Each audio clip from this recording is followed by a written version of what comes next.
Das nächste Video wird erstellt, heute zum Thema Güte. Die Güte und die Freundlichkeit sind so zwei Themen, wo ich gedacht habe, ist okay, ist ein bisschen langweilig irgendwie. In dem Thema Selbstbeherrschung, da konnte ich in alle Dramatik hineinspringen. Aber die Güte, die ist so sanft und so ruhig und so friedlich, was ich über alles liebe. Und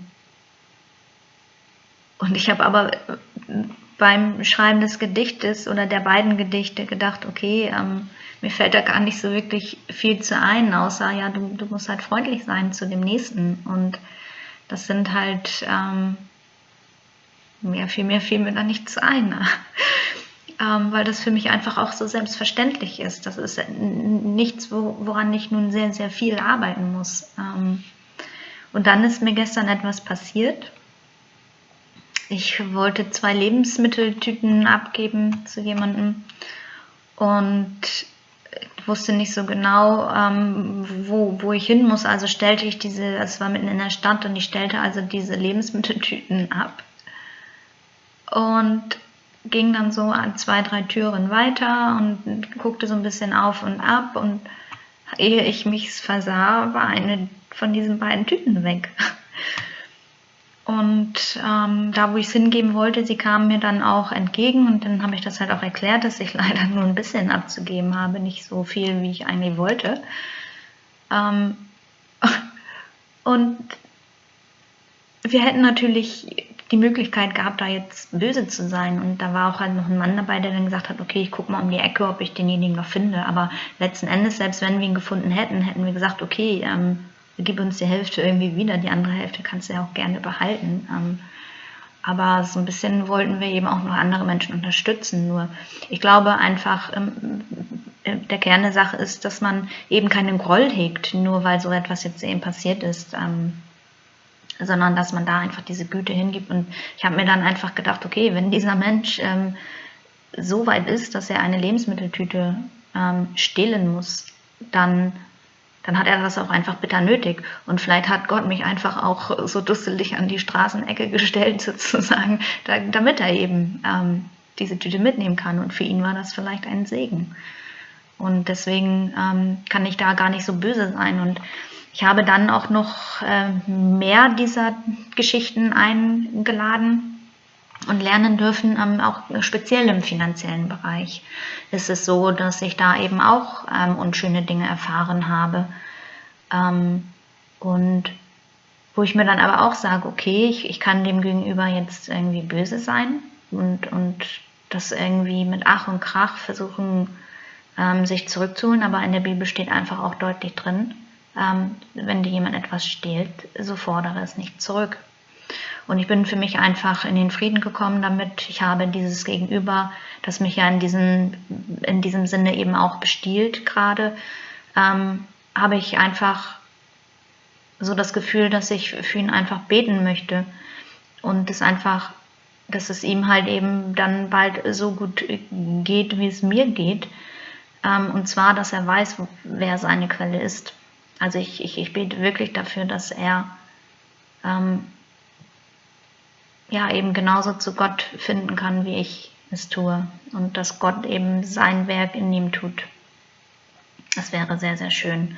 Da braucht er halt eben nicht andere Menschen mehr bestehlen oder halt, also er macht es ja auch nur aus der Not heraus. Er macht es ja nicht, weil er von vornherein ein schlechter Mensch ist, sondern einfach, weil er für sich diese schlechte, falsche Entscheidung getroffen hat, sich das eben irgendwo herzuholen. Und wenn er aber wüsste, im Prinzip, woher das kommt, dass er versorgt ist, so wie ich es tue, dann würde es ihm wahrscheinlich auch leichter gehen.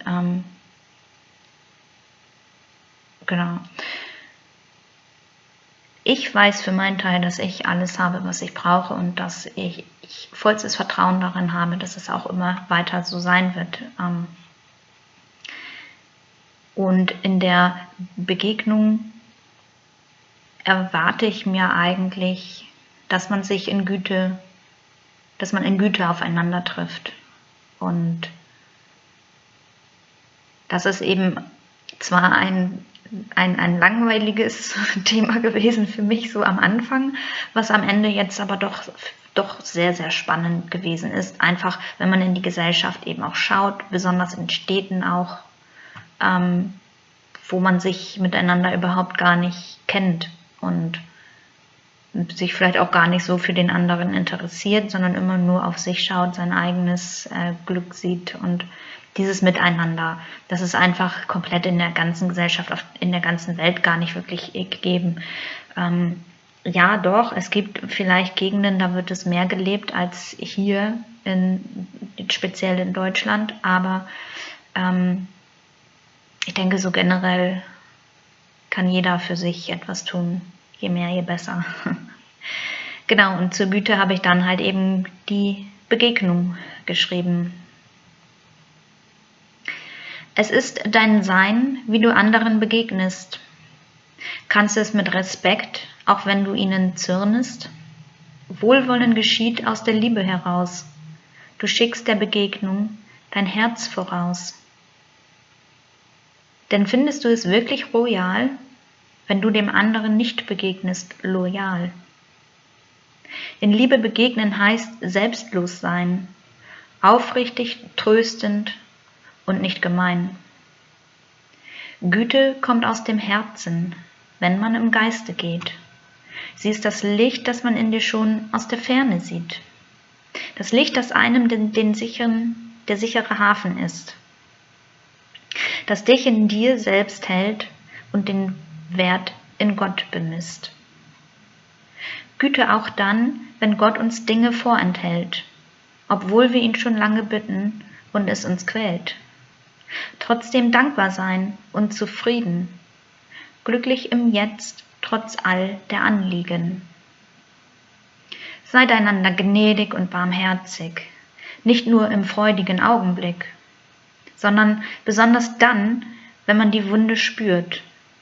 Bleibt treu, so wird auch der andere zum Herzen geführt. Vergib dem anderen seine Schuld und lass es los und gehen in Geduld. So bist du gefüllt und hältst dein Herz rein und klar, denn auch Gottes Vergebung wird in dir offenbar.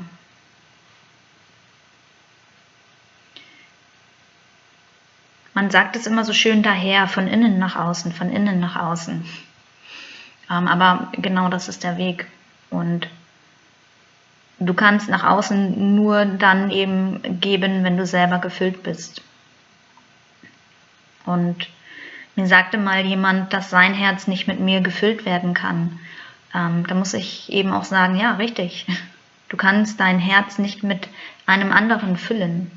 Das ist nicht der richtige Weg. So nimmst du nämlich von außen und versuchst es in dein Herz zu füllen, aber es funktioniert nicht. Du kannst es nur von innen selbst erstmal für dich füllen.